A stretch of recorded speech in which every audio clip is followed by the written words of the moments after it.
Hello दोस्तों, कैसे हैं आप सब। उम्मीद करती हूँ अच्छे और मस्त होंगे। आज की कहानी है सर्दी में अमीर और गरीब बहू की पहली रसोई। यह कहानी है दो परिवारों की, एक अमीर और एक गरीब। इन परिवारों में हाल ही में बहुएं आई थी। दोनों बहुओं को पहली बार रसोई बनाने की जिम्मेदारी दी गई थी। ठंड के मौसम में जब हर कोई गर्म खाने की उम्मीद करता है, पहली रसोई एक चुनौती बन जाती है। इस कहानी में हम देखेंगे कि कैसे दोनों बहुएं अपने अपने अनुभव और परिस्थितियों के आधार पर परिवार के लिए खाना बनाती हैं।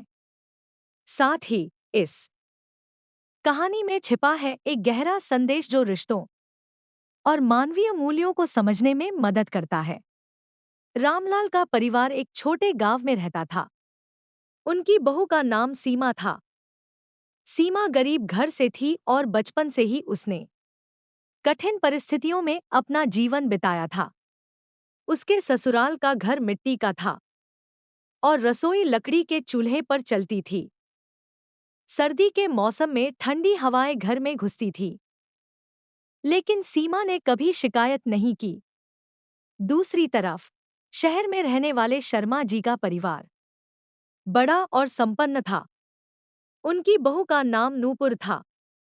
नूपुर बड़े घर की बेटी थी और आधुनिक जीवन शैली में पली बढ़ी थी। उसकी ससुराल में हर सुविधा मौजूद थी।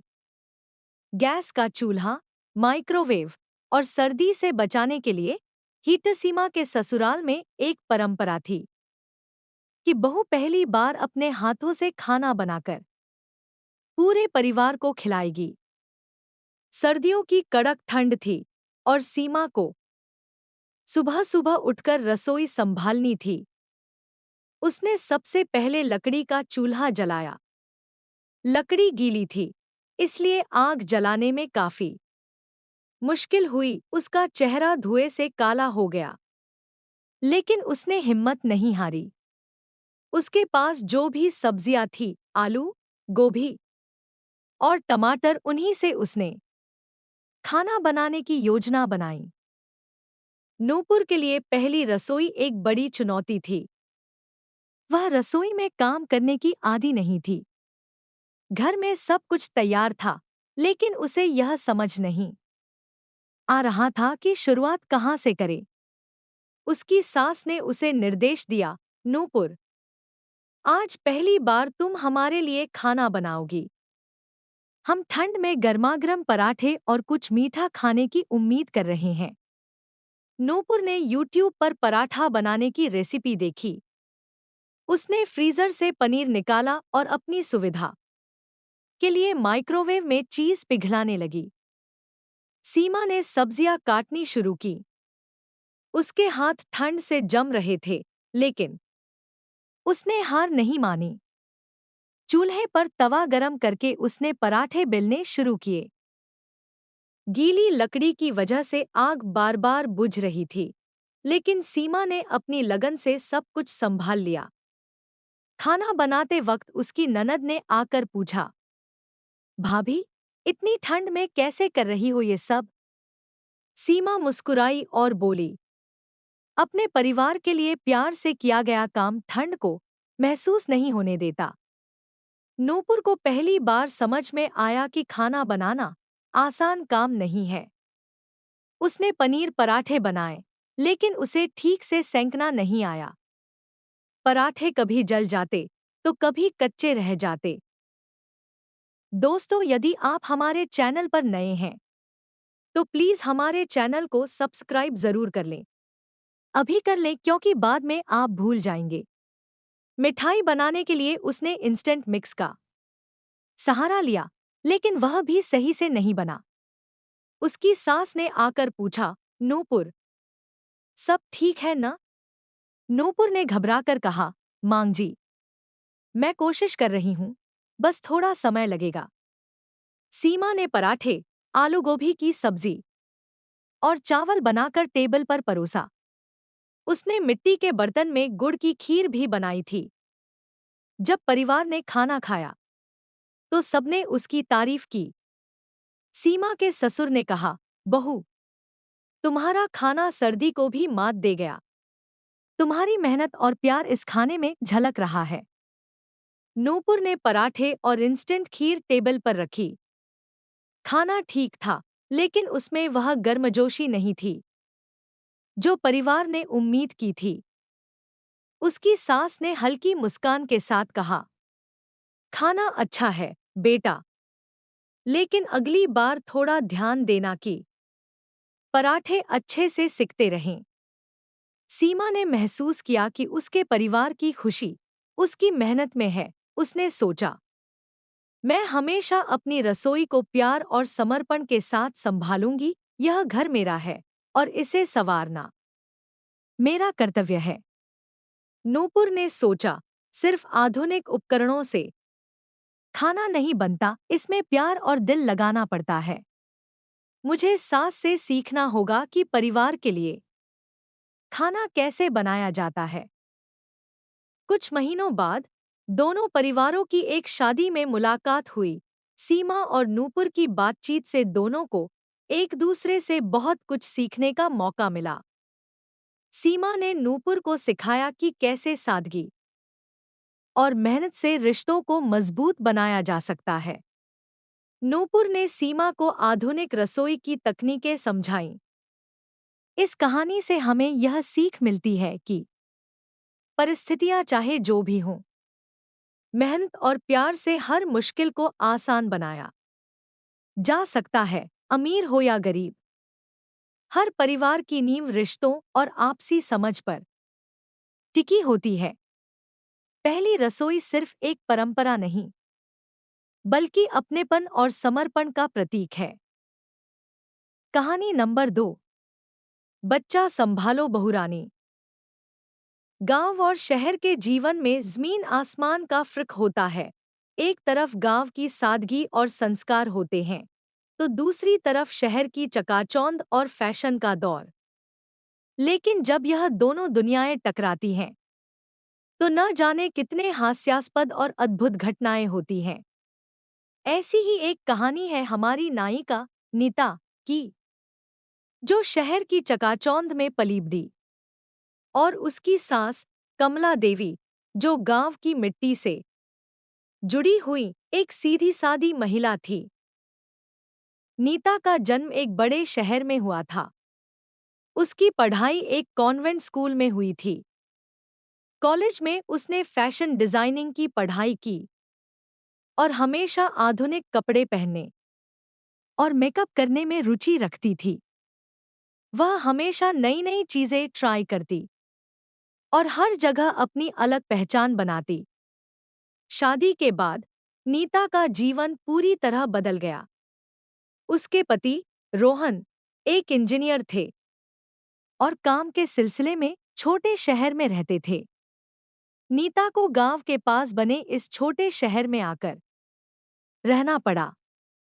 लेकिन असली परेशानी तब शुरू हुई जब वनीता की सास कमला देवी गांव से आकर उनके साथ रहने लगी।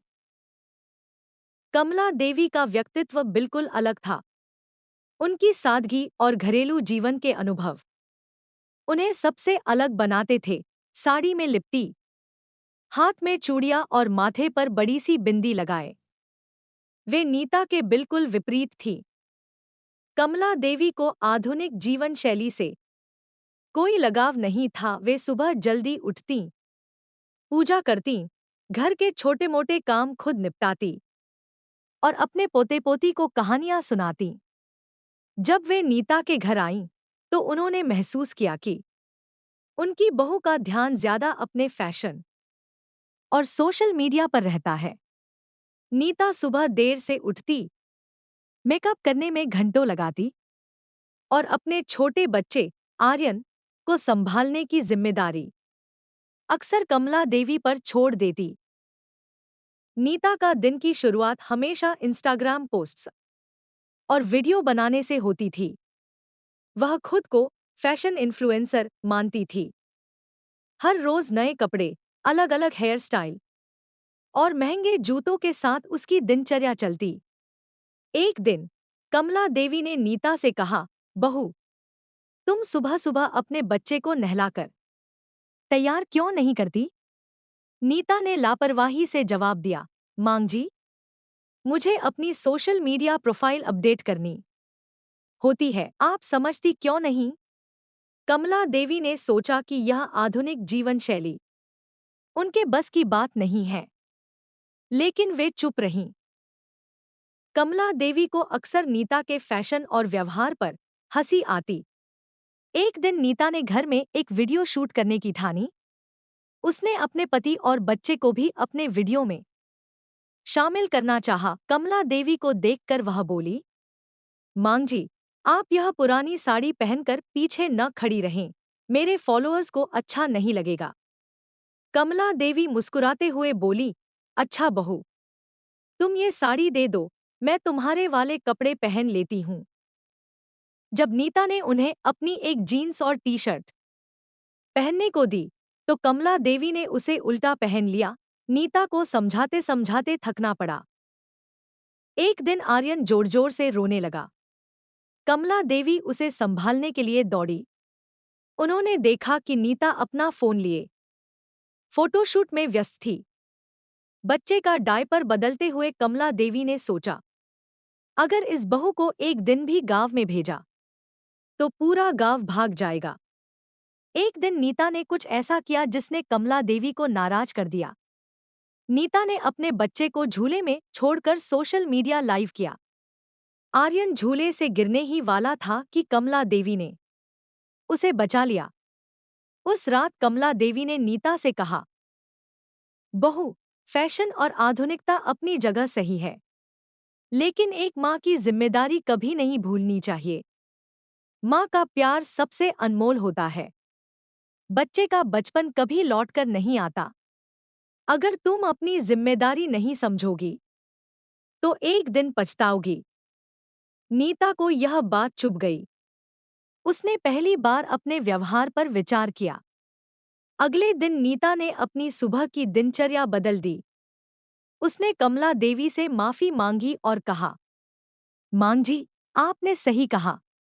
मुझे अपने बच्चे और घर को प्राथमिकता देनी चाहिए। मैं फैशन और सोशल मीडिया बाद में भी कर सकती हूँ। कमला देवी ने मुस्कुराते हुए कहा, अरे बहू, फैशन करो, लेकिन अपनी जिम्मेदारी मत भूलो। तुम्हारी सास तुम्हारी मदद के लिए है, लेकिन माँ का काम सिर्फ माँ ही कर सकती है। नीता ने अपनी सास की बात मान ली, लेकिन अपनी सास के साथ वीडियो बनाने का मन बनाया। अब दोनों सास बहू की जोड़ी सोशल मीडिया पर छा गई। कमला देवी भी अब अपने गांव की चूड़ी, बिंदी और साड़ी पहनकर वीडियो में दिखती। उनकी देसी फैशन टिप्स और नीता की मॉडर्न फैशन टिप्स का ऐसा कॉकटेल बना के दोनों की जोड़ी फेमस हो गई। अब सास बहू दोनों मिलकर घर का काम करती और बच्चे को भी प्यार से संभालती। हर रिश्ता आपसी समझ और प्यार पर टिका होता है। आधुनिकता और सादगी का मेल तभी संभव है जब दोनों पीढ़ियां एक दूसरे की भावनाओं और जिम्मेदारियों को समझें। माँ की ममता और परिवार की अहमियत से बड़ी कोई फैशन ट्रेंड नहीं हो सकता। प्यारे दोस्तों, यह कहानी यहीं पर समाप्त होती है। आपको यह कहानी कैसी लगी? कमेंट बॉक्स में जरूर बताएं। अगर आपको हमारी ये कहानी पसंद आई हो तो कृपया हमारे वीडियो को लाइक, शेयर और चैनल को प्लीज सब्सक्राइब जरूर कर लें। इससे हमें मोटिवेशन मिलता है और आप तक ऐसी ही मजेदार कहानियां सबसे पहले पहुंचती रहेगी। प्यारे दोस्तों, नमस्कार।